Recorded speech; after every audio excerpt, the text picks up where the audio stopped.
오늘 말씀은 출애굽기 3장 7절에서 8절 말씀, 출애굽기 3장 7절 8절 말씀을 우리 남자 성도님들이 7절, 여자 성도님들이 8절 그렇게 읽겠습니다. 자, 우리 7절 말씀 남자 성도부터 시작. 여호와께서 이르시되 내가 애굽에 있는 내 백성의 고통을 분명히 보고 그들이 그들의 감독자로 말미암아 부르짖음을 듣고 그 근심을 알고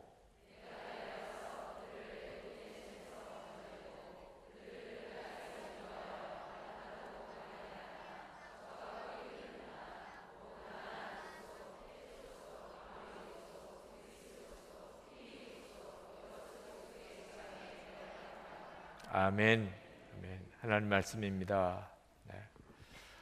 지난번 화요일인가요? 우리 법조인들의 기도 모임이 있었습니다. 가서 설교를 하고 끝나고 어느 젊은 변호사 한 분이 간증을 하셨어요.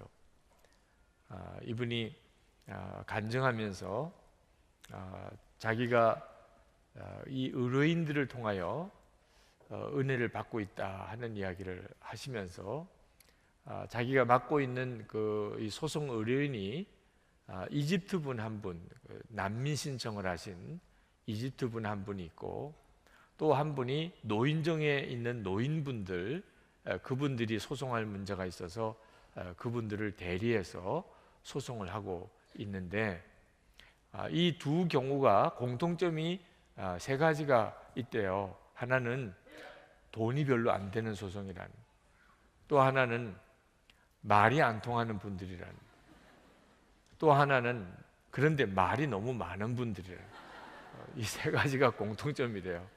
그래서 정말 힘들다고 하시면서, 그런데 말도 잘 안 통하고 자기들이 하고 싶은 말만 잔뜩 하고, 그러니까 변호사로서 이게 소송을 진행할 때 일이 너무 많다는 겁니다. 그래서 그분들과 소송 대리인으로서 변호사로서 일을 하면서 참 고생을 많이 하는데, 그런데 그분들이 한결같이 자기를 향하여 가지고 있는 반응이 세상에서 자기가 제일 좋은 변호사인 줄로 알고 있다는 거예요. 우리나라에서 제일 실력이 뛰어난 변호사인 줄로 그분들은 자기를 알고 있다는 거예요. 그리고 자기를 너무 좋아한다는 거예요. 그래서 돈도 별로 안 되고 말도 잘 안 통하고 그러면서도 또 말은 또 너무 많고 그런 분들을 변호사로서 이렇게 섬기는데 힘은 들지만 너무 기분이 좋다는, 그분들을 만나서 섬기고 오면 그렇게 기분이 좋다는, 자기가 제일인 줄로 알고 그리고 자기만을 그렇게 바라보고 항상 자기를 칭찬하고 그렇게 자기를 반겨주고 그러는 그분들을 보면서 예수님께서 내가 이렇게 하면 정말 좋아하시겠구나 하는 것을 이렇게 느꼈노라고 그 짧은 간증 시간에 그분이 그 간증을 하셔요. 젊은 변호사이신데 굉장히 진실하시고 그리고 하나님의 마음을 정확하게 알고 있는 분이더라고요. 여러분, 하나님이 오늘 우리 가운데 뭘 정말 기뻐하실까요?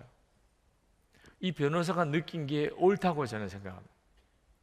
하나님은 우리가 하나님을 정말 기뻐하고 우리가 하나님께 무슨 말씀을 드린다고 하지만 주님으로부터 듣는 것은 제대로 못 알아듣잖아요. 그런데도 또 말은 또 너무 많아요. 네. 하여튼 오늘도 정말 우리는 할 말이 너무 많아요. 네. 하나도 못 알아듣기도 하고 하나님이 그 점에 대해서는 좀 속 터지는 시간이기도 할 거예요. 오늘 이 시간이 하나님의 입장에서는. 그렇지만 하나님이 그걸 너무 좋아하는 거예요. 우리는 하나님이 제일이라고 정말 믿죠. 그죠? 우리는 하나님께 뭘 시원하게 해드리는 거 없으면서도 그래도 우리는 정말 하나님이 좋지요. 그래서 오늘 밤에도 이렇게 오신 거잖아요. 그죠? 그리고 우리는 하나님을 찬양하잖아요. 그러니까 하나님이 이 성령 집회에 이렇게 임하셔서 오늘 우리와 함께 하시는 것을 정말 기뻐하실 것 같아요. 말 안 통하는 분이 굉장히 많지만 하나님은 그럼에도 불구하고 이렇게 나와서 같이 통성으로 기도하고 또 주님을 찬양하고 하는 우리 이 모습을 좋아하시는 거예요. 지난번에 기도의 권능에 대한 말씀을 드렸는데 우리가 이제부터 말씀을 나누기 전에 항상 우리가 확인해야 되는 것은 가장 큰 권능은요, 그냥 하나님께 무슨 이야기든지 할 수 있는 것, 아버지 이렇게 부를 수 있는 거, 하나님을. 그게 가장 큰 권능이에요. 기도를 할 수 있다는 것 자체. 우리는 예수 믿고 늘 기도를 이렇게 해왔기 때문에 그게 뭐 별로 그렇게 큰 능력인 줄 잘 모르지만, 실제로 믿음이 없고 기도를 못 하시는 분들은 기도를 하는 우리가 너무 부럽단 말입니다. 여러분들 중에도 혹시 그런 분이 있으실지 몰라요. 기도회는 오기는 했지만 나는 기도를 전혀 못해요. 근데 막 기도를 열심히 하시는 분들을 보면 너무 부러운 마음이 있으실 거예요. 나는 언제 저렇게 기도하나? 저분은 무슨 기도 제목이 저렇게 있어서 기도하나? 우는 거 보고 죄를 많이 지었나 보다. 저분은 얼굴은 안 그렇게 생겼는데 저렇게 우는 거 보니까 죄를 많이 지었나 보다. 뭐 이렇게 생각하시는 분들도 있으실 거예요. 기도가 잘 안 되시는 분들은. 기도를 할 수 있다는 것, 기도하도록 허락받았다는 것, 그 자체가 가장 큰 기도의 권능입니다.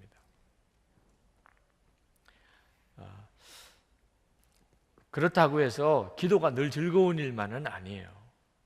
이제부터 기도에 대해서 좀 구체적인 말씀을 나누려고 하는데, 오늘은 부르짖는 기도에 대한 말씀을 드리려고 합니다. 이 부르짖는 기도는 절대로 즐거운 기도가 아닙니다. 고통스러우니까 부르짖게 되는 거예요. 우리 교회는 기도 스타일이 너무 천편일률적이라 조금 걱정이 됩니다. 하여튼 누가 나와도 주여 부르짖고 기도하는 이 패턴을 조금 바꿨으면 좋겠다는 생각이 들어요. 네. 어떤 분은 좀 조용히도 기도하고 그러다가 또 주여 이렇게 가야 이게 맞는데, 매번 누가 나와도 그냥 주여 부르짖고 기도하자 이러니까 좀 식상한 느낌도 들 정도. 그러나 선한 목자교회의 기도 스타일은 그냥 소리 지르는 기도. 근데 하나님께서 우리에게 그렇게 기도를 하라고 그러셨어요. 물론 이 문제에 대해서는 앞으로 우리가 기도에 대한 말씀을 더 나눌 때 꼭 이 기도만 있다는 뜻은 아닙니다. 그렇지만 부르짖음의 기도가 하나님께서 우리에게 주신 굉장히 중요한 기도예요. 오늘 말씀에 내 백성의 부르짖음을 들었다, 그렇게 말씀하고 있습니다. 하나님은 우리의 부르짖음을 들으시는 하나님이거든요. 그러니까 우리가 하나님께 기도할 때 부르짖는 기도가 있어요. 이스라엘 백성이 400년 동안 애굽에서 종살이를 했는데, 아마 정확하게 그 400년의 기간이 어떻게 지냈는지 아무 기록이 없으니까 모르겠지만 처음에는 종이 아니었습니다. 요셉이 75명의 그 아버지 온 식구들을 애굽에 다 초청을 했죠. 총리의 가족입니다. 총리의 가족. 그러니까 처음에는 상당한 대접을 받았어요. 애굽에 와서 살았지만. 그리고 400년을 지난 거예요. 물론 이제 요셉도 죽고 요셉에 대한 기억도 다 사라지고 이렇게 되면서부터 이제 이방인으로 사는, 외국인으로 살아가는 것이 굉장히 어려워지기는 했지만, 언제부터 노예 생활처럼 살았는지는 정확한 근거는 없어요. 하여튼 400년을 거기서 살았는데 마지막이 이제 힘들었던 겁니다. 그들이 굉장히 인구 증가율이 컸어요. 이 애굽 사람하고 이 히브리 사람하고 놓고 보면 히브리 사람들의 자녀들이 아주 건강하고 그리고 자녀를 많이 낳아요. 눈에 띄게 아마 그랬던 것 같아요. 그래서 400년 동안 75명이 이제 300만으로 인구가 늘어납니다. 그 옛날에 300만이라고 하면 굉장한 인구예요. 사실 애굽에서 400년을 살았어요. 우린 땅에서 일본의 지배를 36년 동안 받았는데, 그러고도 우리가 일본의 어떤 말, 습관 이런 것들을 다 청산하지 못해서 어려워하는데, 외국에 가서 거기서 400년을 살았다고 한다면 민족 정체성이 없어질 수도 있는 거죠. 그런데 이 히브리인들은 400년이 지났는데 300만의 아주 똘똘 뭉쳐있는 그런 동일 민족 집단이었어요. 뭔가 하나님의 역사가 있는 거죠. 이 일이 애굽 사람들에게 두려움을 심어줍니다. 그들에게 있어서 이 히브리인의 존재가 두려워지기 시작했어요. 어느 순간에 갑자기 두려워지기 시작했어요. 만약에 우리가 전쟁을 할 때 이 히브리인들이 저하고 내통하게 되면 어떻게 할까, 뭐 이런 생각도 했던 것 같고, 그래서 그들을 그때부터 노예로 부리기 시작합니다. 노예 생활을 하게 돼요. 그러니 얼마나 힘들겠어요. 하루 이틀, 또 한 달, 두 달, 1년, 2년 이렇게 지나면서 그들이 막 신음이 터져 나오기 시작하는 거예요. 성경의 근거를 보면 그들이 400년 동안 애굽에서 살 것이라 하는 하나님의 예언이 아브라함에게 주어져 있는 사람이었어요. 근데 430년 만에 나오게 됩니다. 30년의 차이가 있어요. 성경에도 이 일에 대해서는 명확하게 설명을 하고 있지는 않습니다만 추측을 할 수는 있죠. 이 30년이 무슨 기간이었을까? 아마 노예 기간이었을 거예요. 아주 엄청나게 힘들기 시작한 거예요. 나중에는 왕이 산파들에게 명령을 내립니다. 이 히브리 사람들은 아기를 받을 때 남자아이면 그대로 다 죽이라. 이제 극단적인 인구 억제 정책을 폈는데 이건 상상이 안 될 만한 고통이죠. 그러니까 어떻게 됐습니까? 막 울부짖기 시작을 하는 거예요. 그때부터 이제 울부짖기 시작을 하는 거예요. 오늘 이 말씀이에요. 그걸 하나님이 들으셨다는 겁니다. 그 울부짖음을 이스라엘 백성들이 노예로서, 그리고 남자아이는 낳자마자 죽어가는 이런 비참한 처지에 내몰리는 이 극단적인 고통 속에 그들이 하나님 앞에 살려주세요, 정말 하나님 우리를 건져주세요, 우리를 구원해 주세요. 어떤 때는 기도도 안 나오고 그냥 비명소리만 지르는 이런 일이 그 애굽 땅에서 계속 들려옵니다. 오늘 말씀의 내용은 바로 그 기도예요. 부르짖음, 울부짖음, 비명소리 같은 그 기도, 이 기도가 있다는 거예요. 성경이 가르쳐준 기도 속에. 그런데 이 기도가 다 고통을 전제로 하고 있는 겁니다. 오늘 이 밤에도 지금은 상당히 참 절제하고 계시지만 사실 그런 비명을 지르고 싶은 분이 오늘도 오셨을 거예요. 정말 기도하면 비명밖에 안 나오는, 정말 살려달라는 그 기도밖에는 안 나오는 분이 있으실 거예요. 그런데 이 부르짖는 기도가 하나님의 축복이라는, 이 부르짖는 기도가 이게 하나님의 놀라운 계획이라는 겁니다. 여러분, 교회에서 기도하는 소리가 크면 말입니다, 그만큼 어려운 사람이 많다는 뜻이에요. 어려운 사람이 많은 사람들이 모인 기도 소리가 큽니다. 어려움이 많은 기도인데 아주 은혜롭게 들려요. 우리가 통성기도 했는데 기도 소리가 막 얼마나 큰지, 이 예배당을 기도 소리가 꽉 채우고, 우리가 지하 예배당이지만 예배당이 막 흔들릴 정도로 그렇게 기도가 되면 우리는 다 느껴요. 성령이 굉장히 강하게 역사하고 계시구나, 그렇게 느껴요. 그러니까 이게 크게 부르짖는 기도가 사실은 고통에서 나온 기도일 가능성이 많은데도 그 기도가 굉장한 은혜예요. 사람들은 많이 모였는데 우리 같이 기도합시다. 그런데 기도가 힘이 약해요. 기도 소리가 힘이 없어요. 그러면 살기 괜찮다는 뜻이죠. 그렇게 막 소리 질러 기도할 무슨 이유가 없는 거죠. 아주 우아하게, 품위 있게 그렇게 기도할 수 있어요. 형편이 좋다는 뜻인데 느낌은 어떤 느낌으로 오냐면, 아, 은혜가 없구나, 성령의 역사가 없구나, 그렇게 느껴지기 쉬워요. 어느 교우가 쓴 글입니다. 새벽 기도에 말씀이 끝나고 기도를 하는데 그동안 제 자신이 얼마나 기도를 안 했으면 기도 첫 마디가 저기요 였습니다. 저 자신이 한심스럽고 부끄러웠습니다.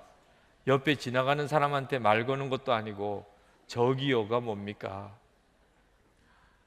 어느 날 새벽에 기도하는데 하나님께 저기요 이렇게 이야기를 자기가 이렇게 하더래요. 네. 그러면서 본인이 내가 기도를 안 하고 있다 보니까 기도를 이런 식으로 하네 이렇게 느꼈다고 쓰신 글을 보았어요. 기도가 달라요. 정말 기도가 똑같은 게 아니고 달라요.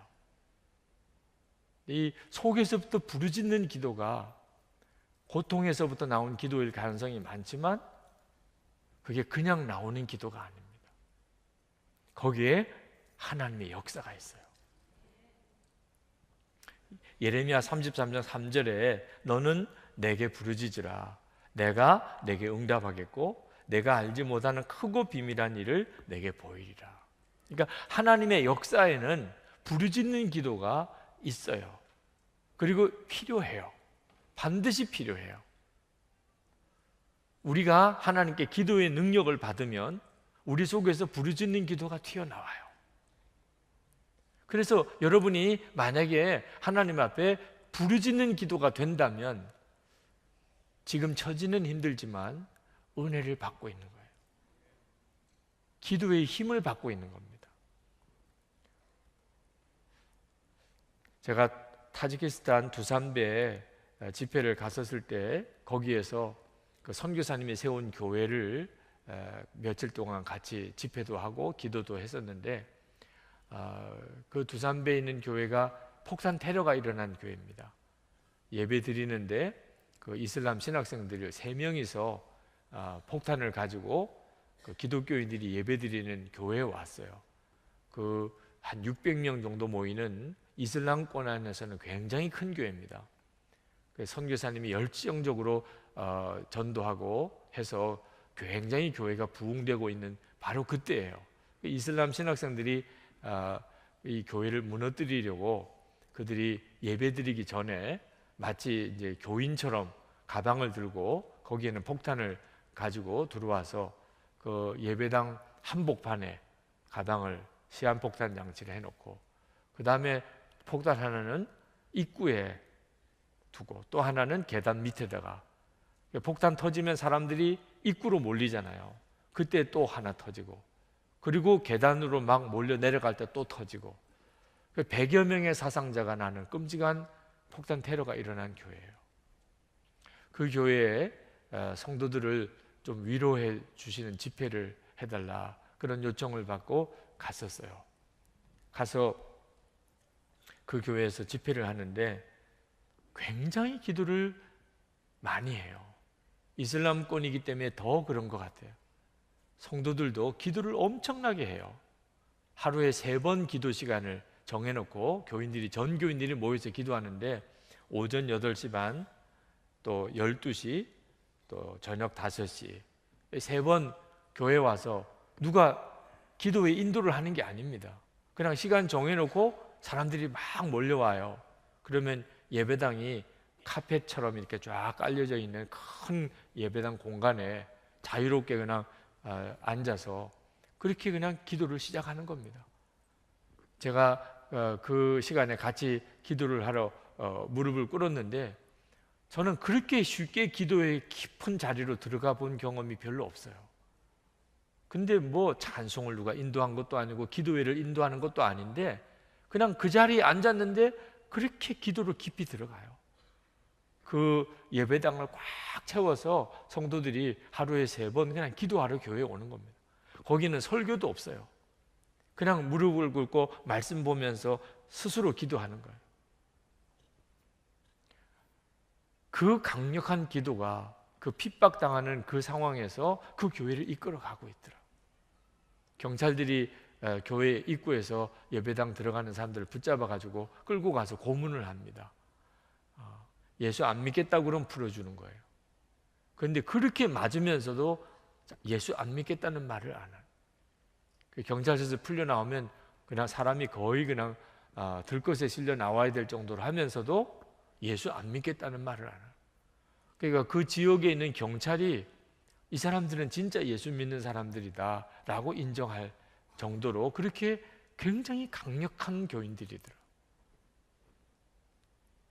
기도가 다르더라. 가서 그렇게 기도를 해보니까 기도가 달라요. 부르짖는 기도에 역사하는 힘이 있는 것은 하나님의 역사를 이룰 때 반드시 필요한 필수 조건이기 때문입니다. 하나님이 하나님의 일을 이루실 때 반드시 부르짖는 기도를 일으키세요. 그래서 이 부르짖는 기도에는 역사하는 힘이 있는 거예요. 이스라엘 백성들이 애굽에 가서 처음에 살게 된 것은 그 기근을 피해서 하나님이 피난처 삼아서 애굽으로 보낸 겁니다. 그래서 애굽에서 큰 민족을 이루어요. 그리고 그들이 이제 가나안 땅으로 들어가게 하는 하나님의 계획입니다. 이게 애굽은 이스라엘 민족이 이루어지는 모태 같은 곳이에요. 75명이 가서 300만 명이 되어서 이제 가나안 땅으로 나오게 되죠. 그런데 하나님이 기한은 400년이었습니다. 400년이 됐어요. 그런데 하나님이 그들을 출애굽시키지 않습니다. 하나님이 무슨 일을 하시죠? 노예 생활을 하게 해요. 남자아이들 태어나면 다 죽여요. 이런 끔찍한 일을 당하게 합니다. 그래서 이스라엘 백성들이 부르짖게 돼요. 구원해 달라고. 이 애굽에서 못 살겠다고. 우리를 좀 제발 좀 건져 달라고. 하나님이 기도를 시키시는 거예요. 기도를 안 하니까 서서히 하나님이 보호하시는 손길을 거두세요. 그래서 이 애굽 사람들이 히브리 사람들을 아주 두려워하게 하고 또 의심하게 하고 그리고 잔인한 마음을 갖게 하고 하나님이 서서히 하나님의 보호의 손길을 거두어버리세요. 그러니까 뭐 난리도 아니죠 지금. 그러니까 막 비명소리가 나오는 기도가 나오는 거예요. 여러분, 하나님이 이스라엘 백성들을 구원하시려고 기도를 시키시고 계세요. 자, 이 점이 우리에게 있어서 굉장히 참 주목해 볼 점이에요. 왜냐하면 우리 생각으로는 잘 이해가 안 되니까. 여러분들 같으면 이해가 되세요? 하나님이 이스라엘 백성을 건지시려고 기도를 먼저 시키는데 힘드니까 기도를 해야 되는 거잖아요. 그래서 이 상황을 어렵게 만들어요.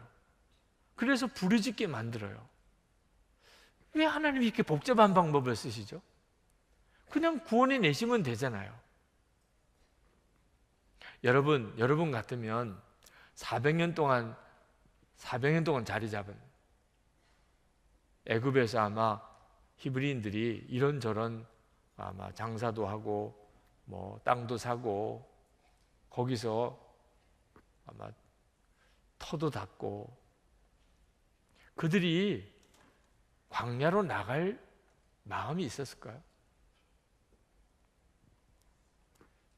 정말 부르짖는 기도가 없으면 하나님은 그들을 이제 가나안 땅으로 옮겨가야 되는데 움직이고 싶지 않을 것 같아요. 그러니까 하나님이 그들을 이제 움직이셔야 되는데 너무 편안해하는 거예요. 애굽이. 이 애굽은 영적으로 멸망의 도성이거든요. 그런데 거기에 그냥 너무 편안해요. 안 움직이려고 그래요.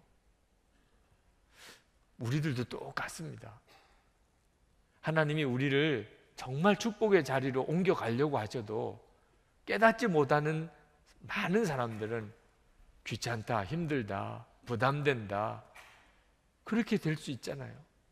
그러니까 하나님께서 그들을 움직이셔야 되니까 울부짖게 만들어요.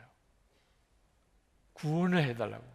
그래서 하나님이 모세를 보내가지고 이스라엘 백성을 인도할 때 싹 다 따라 나옵니다. 왜? 애굽에서 있다가는 진짜 죽을 것 같거든, 상황이. 그런데 이제 나갈 길이 생겼어요. 그러니까 그냥 그들 그대로 다 나오잖아요.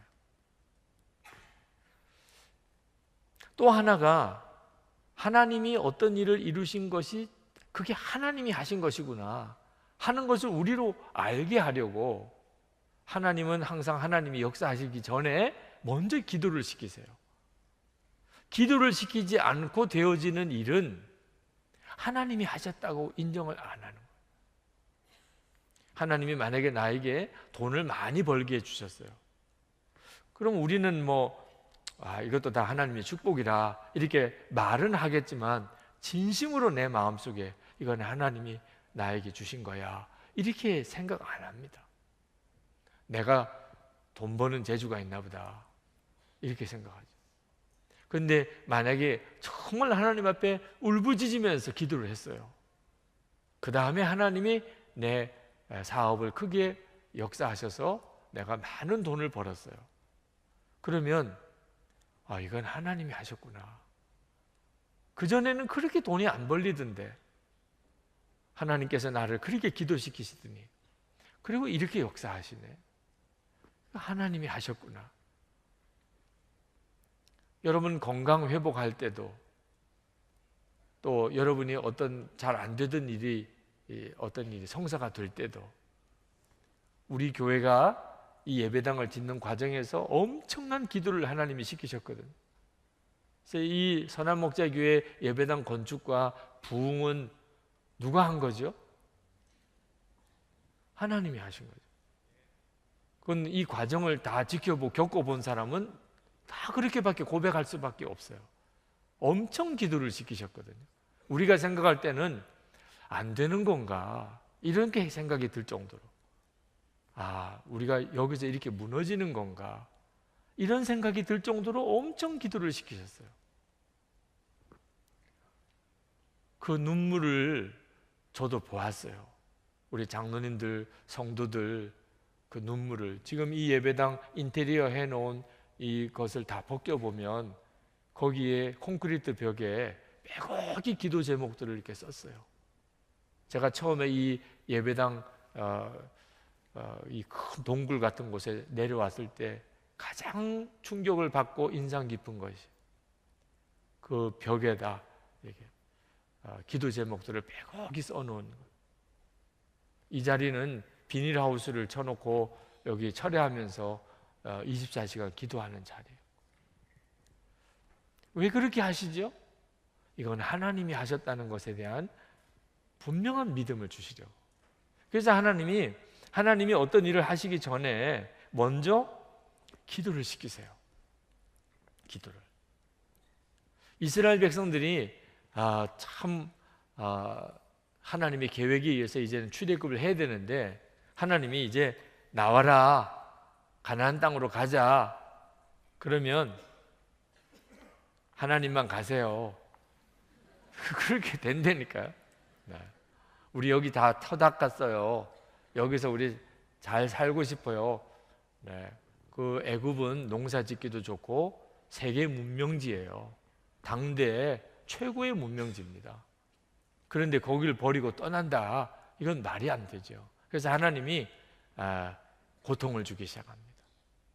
그러므로 여러분들이 여러분의 삶 속에 이해할 수 없는 고통이 왔을 때, 그래서 그것 때문에 부르짖게 될 때, 이제는 모를 때는 할 수 없지만 이제는 하나님이 내 인생을 방향 전환을 시키시려는 모양이구나.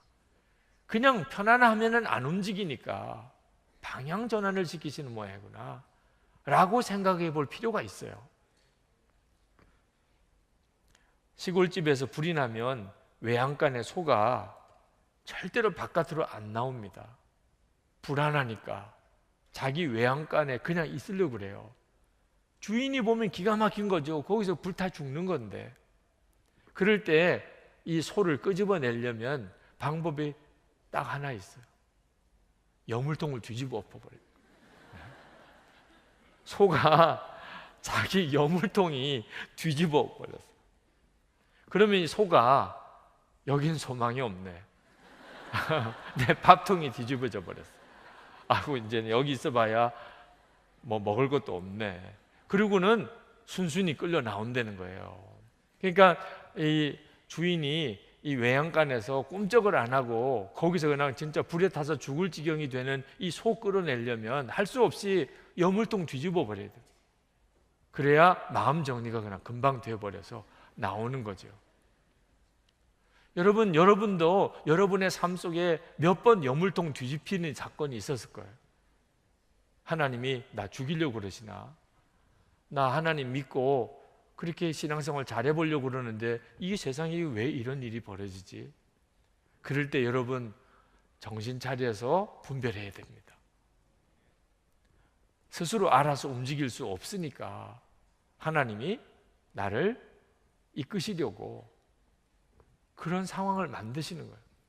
저도 지금까지 지내오는 동안 제 여물통이 뒤집힌 사건이 몇 번 있었어요. 장애인이 될 지경이 됐을 때, 또 하나님께서 저에게 어떤 학위를 포기하라고 하셨을 때, 저에게 돌짝밭 사명이 귀하다는 고백을 주님이 받아내실 때, 24시간 주님만 바라보겠다고 그렇게 고백하고 나가게 하실 때, 다 그냥 순탄하게 된 게 아닙니다. 정말 제 인생에 이게 저 소망이 다 끊어지나, 이런 순간이 저에게 그런 사건들이었어요. 이제 돌아보니까 그렇구나, 이런 느낌이 드는 거예요. 하나님이 여물통을 엎으실 때 너무 힘들어서 부르짖게 됩니다. 누구나 다 그렇게 돼요. 그런데 그 부르짖음으로 사실은 그가 사는 거예요. 오늘도 여러분 중에 정말 이런 심정으로 하나님 앞에 부르짖어서 기도할 수밖에 없는 심령이신 분들은 기도하세요. 하나님은 부르짖으라고 허락하셨어요. 내게 부르짖으라. 이거 엄청난 허락입니다. 누가 하나님 앞에 큰 소리를 지르면서 기도할 수 있어요? 실제로 하나님을 영안이 열려서 바라볼 수 있다면 여기서 그렇게 할 사람은 아무도 없을 거예요. 감히 어떻게 하나님 앞에 소리를 지르면서 하나님 앞에 부르짖을 수 있어요? 하나님이 다행히 우리에게 영안을 완전히 열어주지 않으시고 있으니까 그나마도 이렇게 부르짖는 건데, 하나님이 허락하셨어요. 부르짖으라. 내게 부르짖으라. 답답하면 부르짖으세요. 그런데 그 부르짖음이 여러분을 살리는 거예요. 형편이 어렵다고 해서 다 부르짖어지는 게 아닙니다. 어렵기는 너무너무 어려운데도요, 부르짖는 기도가 안 나오는 분이 있어요. 영적으로 무감각하기 때문에 어려운 줄 모르고 부르짖지 못하는 분도 있어요. 좋은 예는 아니라고 생각이 듭니다만, 병원에 가서 검사를 해보기 전에는 내가 얼마나 심각한 병에 걸렸는지 모를 수도 있어요. 당장 내일 병원에 가서 검사를 해보고는 그 자리에서 입원을 해야 될 수밖에 없는 사람이 지금은 히히덕거리면서 정말 먹을 거 안 먹을 거 그냥 먹는 이런 사람도 있을 수 있어요. 모르니까, 자기의 상태를 전혀 알지 못하니까, 내일 내 인생에 일어날 어떤 끔찍한 일을 지금은 전혀 모르니까, 그러니까 하나님 앞에 부르짖지 못하고 그냥 졸다가만 가는 사람도 있을 수 있어요. 여러분 속에 부르짖는 기도가 나오는 것은 그건 엄청난 축복이에요. 그러니까 힘드니까 부르짖는 거긴 하지만 내게 부르짖는 기도가 있을 수 있다는 것 자체가 엄청난 은혜의 역사예요. 성령이 역사하지 않으시면 그 기도가 안 나오는 것이니까. 그리고 또 반대로도 기도문이 열려야 부르짖는 기도가 나오는 거지만, 부르짖는 기도 때문에 기도문이 열리기도 해요. 답답하신 분들, 내 인생에 지금 정말 중요한 때 위기가 왔다, 정말 오늘 내가 기도에 어떤 힘을 얻어야 되고, 그리고 하나님 앞에 정말 부르짖는 기도를 해야 될 바로 그 시간이다, 기도가 안 돼요. 이런 경우에 계신 분들은 여러분 스스로가 큰 소리로 주여라고 이렇게 부르짖는 일을 해보세요. 그래서 성령 집회가 좋은 거예요. 혼자서는 잘 안 돼요, 기도가 눌려있는 분들은. 근데 이렇게 많은 분들이 와서 함께 기도할 때, 그때 그냥 거기에 묻혀서 같이 주여 하고 기도하면서 기도가 터여지는 거죠. 예수님께서 십자가에서 숨을 거두시기 전에 큰 소리를 지르신 기록이 나와 있습니다. 마가복음 15장 37절에 예수께서 큰 소리를 지르시고 숨지시니라. 예수님이 십자가에서 운명하시기 전에 예수님이 큰 소리를 지르셨어요. 그때 이 소리가 무슨 소리였을까? 어떤 분들은 으악이라는 소리였을 거다, 이런 분. 근데 그러시지는 않으셨겠죠, 그죠? 예수님, 아무리 예수님이신데 마지막 십자가에 죽으실 때 의학하셨겠어요? 그러면 예수님이 숨지시기 전에 무슨 큰 소리를 지르셨을까요? 성경을 가만히 읽어보면 예수님께서 크게 꾸짖으셨다는 표현이 나오는데 같은 단어를 쓰고 있어요. 마귀를 꾸짖으실 때 주님이 크게 꾸짖으셨다. 그래서 예수님께서 십자가에 운명하시기 전에 주님이 큰 소리를 지르셨다고 하는 이야기는 아마 그 마귀를 꾸짖는 것이 아니었을까, 이렇게 추측하는 분도 계세요. 또는 어떤 모든 것을 다 이룬 자가 그것을 선포하는 그런 외침이지 않았을까, 뭐 이렇게 해석하시는 분도 있어요. 하여튼 예수님이 마지막 숨지시기 전에 큰 소리를 지르셨는데 이 소리는 하나님도 들으셨고 마귀도 들었을 거예요. 그리고 주님은 다 이루셨다 그러시고 숨지셨어요. 오늘 우리가 여기서 하나님 앞에 큰 소리로 기도하는 것은 하나님도 들으시지만 마귀도 들어요. 그래서 오늘 기도는 굉장히 중요한 영적인 힘이 있는 것입니다. 여러분이 기도할 때 이 부르짖는 기도의 감을 놓치지 마시기 바랍니다. 조용히 기도해야 될 때도 있습니다. 개신교회가 너무 시끄럽다, 이런 평가도 받기도 해요. 천주교회를 가면 뭔가 장엄한 어떤 그런 경건한 종교적인 분위기가 거기는 있는데 개신교회에 오면은 너무 시끄럽다, 찬양도 너무 시끄럽고 기도도 너무 시끄럽고 이런 반응이 있어요. 그 점은 우리가 충분히 고려할 일이기도 해요. 모든 기도는 다 주요 일변도로 가는 건 아니에요. 그렇지만 영적 무감각에 빠지면 이건 두려운 일이라는 거예요. 우리가 기도할 때 우리 속에서 하나님이 부르짖게 하시는 이 기도의 감각을 절대로 여러분이 놓치시면 안 됩니다. 어느 순간에 내가 언제 부르짖는 기도를 했었지? 내게 기도가 부르짖는 기도가 없구나. 그러면 정신 바짝 차려야 돼요. 그리고 그 부르짖는 기도의 힘을 얻도록 여러분이 다시 기도 자리로 나가야 됩니다. 여러분이 힘들고 어려워지게 되면 당연히 부르짖는 기도가 나오긴 합니다만 여러분이 꼭 먹고 살기 어려워서만 부르짖는 기도를 하는 것은 하나님이 원하시는 일이 아닙니다. 경제적인 어려움이 닥쳐오면 그러면 그냥 하나님 앞에 그냥 눈물 콧물로 기도합니다. 하나님, 죽겠어요, 못 살겠어요, 살려주세요. 그러나 진짜 하나님이 우리 가운데 원하시는 것은 우리 속에 있는 영적인 공핍함이에요. 돈이 없는 것보다 더 심각한 것은 내가 영적으로 말씀이 없고 은혜가 없고 또 능력이 없고 기도에 힘이 없는 거예요.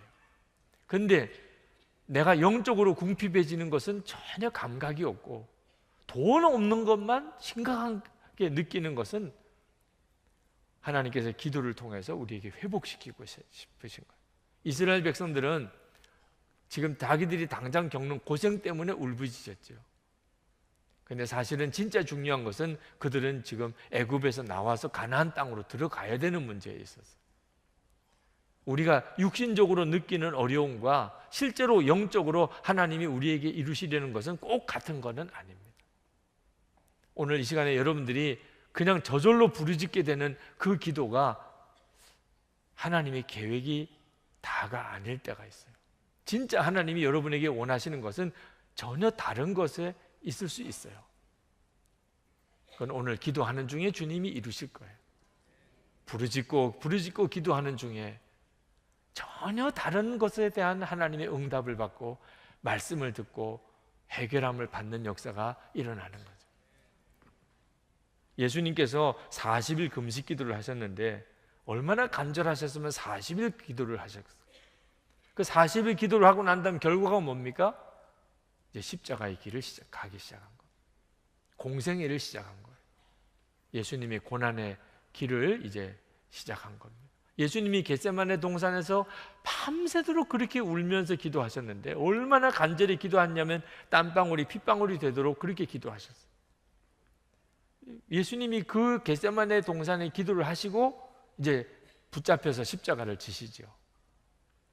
예수님이 그렇게 간절히 기도했던 그 뒤에는 언제나 십자가였어요. 그런데 예수님이 오병이어의 기적을 행하실 때 5,000명이 지금 먹을 게 없어서 앉아 있습니다. 그들을 먹이려고 보리떡 5개, 물고기 2마리 가지고 그들에게 이제 나눠주라고 하는, 제 생각에는 온 제자들이 다 달려붙어서 그냥 떡 위에 물고기 위에 손 얹고 통성기도 하고 항아리기도 하고 뭐 이렇게 해도 쉽지 않을 일인데 그냥 그걸 들고 하나님께 감사합니다. 그리고 나눠주라. 1분도 안 되는 기도예요. 죽은 나사로를 살리실 때 이건 진짜 정말 어려운 문제잖아요. 그죠? 근데 하나님은 그 나사로 무덤에 묻혀있는 나사로 있는 상태에서 하나님 감사합니다. 제가 이렇게 기도하는 것은 저들에게 증거가 되기 위해서 그렇습니다. 그리고는 나사로야 나오너라. 그건 나왔어요. 우리 생각에는 정말 밤을 새가면서 금식도 하면서 이렇게 기도해야 될 절박한 문제 같은 문제는 1분 기도도 안 돼요. 하나님 감사합니다. 그러시고 그냥 하나님 명령하셨어요. 네, 모든 걸 다 그렇게 하신 거 아니에요. 진짜 예수님도 40일 금식하시고 철야하시고 이렇게 기도하셨던 때가 있는데 그때는 다 너무너무 중요한 사명의 길을 갈 때 그렇게 하셨어요. 근데 우리는 그걸 영적으로 다 깨닫지 못하기 때문에 우리는 어떤 때는 이 기도를 뒤바꿉니다. 진짜 기도를 많이 해야 될 시간 앞에서는 간단하게 기도해버리고 아무것도 아닌 거 나중에 하나님 앞에 가보면은 내가 왜 그거 가지고 그렇게 기도를 많이 했을까? 이런 문제들을 가지고는 몇 달씩 고민하면서 그렇게 기도하고 우리는 이 분별이 안 돼요. 근데 우리가 하나님 앞에 정말 성령님 나를 도와주십시오. 이런 마음으로 나가서 기도하기 시작하면 주님께서 우리의 기도를 쓰시기 시작합니다. 처음에는 먹고 사는 문제 때문에 너무 육신적인 괴로움 때문에 너무 다급한 내 문제 앞에서 염려와 근심으로 그렇게 억울해서 너무너무 억울해서 뭐 이렇게 막 울면서 기도를 시작을 했지만 하나님이 그 기도를 쓰셔서 하나님의 구원의 역사를 이루고 사명의 역사를 이루고 하나님의 영광의 역사를 이루고 가시는 거예요. 오늘 밤에도 주님이 그렇게 하실 것입니다. 중요한 건 여러분 안에 이 부르짖음의 기도가 터져 나오느냐 하는 겁니다. 이건 성령님의 역사예요. 로마서 8장 26절에 이와 같이 성령도 우리의 연약함을 도우시나니 우리는 마땅히 기도할 바를 알지 못하나 오직 성령이 말할 수 없는 탄식으로 우리를 위하여 친히 간구하시느니라. 우리 안에 성령께서 이 부르짖는 기도를 가지고 계세요. 오늘 성령께서 여러분 안에 그 기도를 일으키시기를 축복합니다. 우리나라는 정말 특별한 나라예요. 기도에 있어서 고난이 많아서 그런가? 물론 그렇습니다. 고난 때문에 우리 민족은, 특히 우리 기독교인들은 기도를 많이 했어요. 그렇지만 세계 어느 민족치고 고난 안 당한 민족 없습니다. 고난 당했을 때 우리처럼 그렇게 기도한 민족 다 그렇지 않아요. 이상하게 우리 민족은요, 고난 때 기도를 했어요. 산에 올라가서 기도하고, 한겨울에 비닐 뒤집어 쓰고 기도하고, 맨 마룻바닥에서 거기서 무릎을 꿇고 철야하고 기도하고, 그랬던 게 우리 민족이에요. 특별한 무슨 뜻이 하나님 있나 봐요. 그때는 힘들어서 그랬어요. 집에서 자기가 힘드니까 교회 와서 잤어요.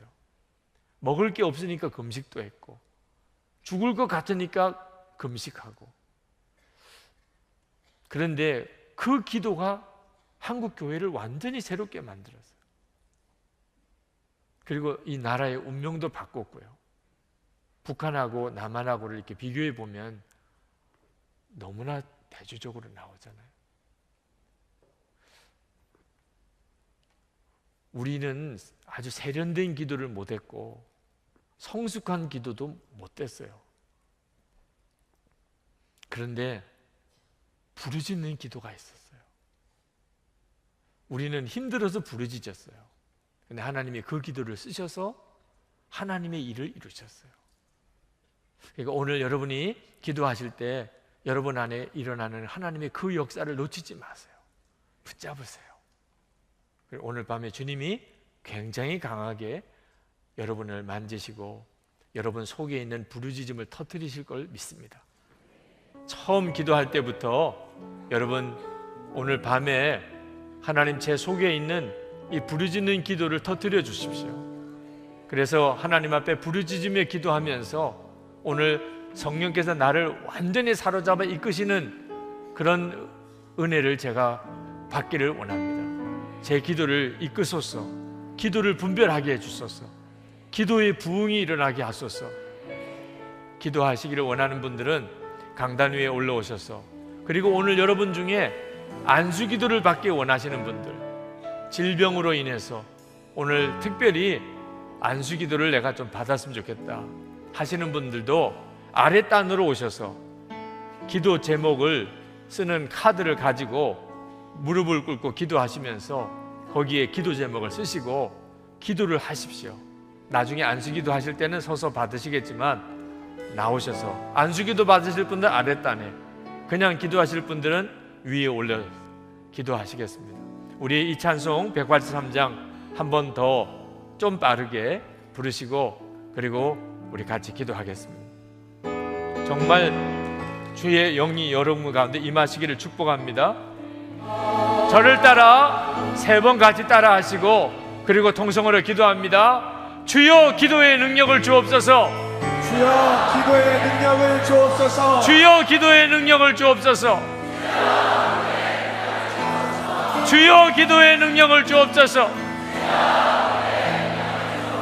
기도합시다. 은혜와 사랑에 충만하신 아버지 하나님, 하나님의 크시고 놀라우신 하나님의 은혜를 우리 가운데 도와여 주시기를 원합니다.